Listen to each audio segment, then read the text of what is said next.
Ulemat e damshëm janë ato të cilët e blejnë dunjon me din, e shesin dinin për me ble dunjon.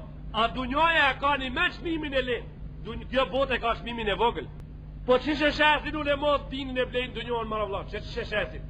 Ju hinë zemër pozitat, ju hinë gjak pozita për emër, që shkoj për peta thu, që shtë bona a thu mifti, a thu që shtë bona gjemanal pi ulemove, a thu që shtë bona krijetar partije, a thu që shtë au dhe eqën e popullin.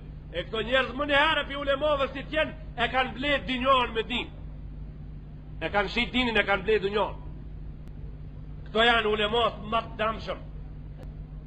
Defekti ma i madh të muslimanët, të besimtarët, defekti ma i madh, kur është bo?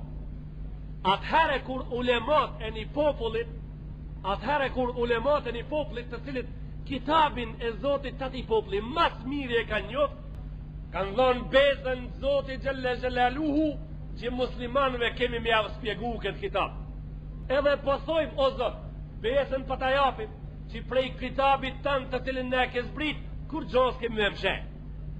Nuk do të rezervohemi, nuk do të thojmë në gjami kjo se ka kohën sot, kem të thonë ama kjo e prek filonit. Nuk thojnë kështu po thojnë o Zot, ne nuk do të mshejnë, atë shka ki porosit ti me thonë, do t'ja spjegojmë muslimanëve tenin harfin e fundit. Ju pëlqej ative, nuk ju pëlqej ative, nuk lunë rol, për shkak se fëmija dashti, zdashti, i pëlqeu si pëlqeu, nona ja hapë pëlqien me zorë, edhe ja shtin lugën e sërupit ngoj me pitu e dit se aj nuk e din do bine ati ilaci, halash i vogël me dit se këta nuk ban për e pi. Po edhe me zorë. Në të na falin ato vllazni anë man popullit ton, të cilët janë të elujt rolin e fëmijët smus e nuk janë të dit se si rupi kuash. Nuk janë të dit me cilin recept ki popull shnoshëm.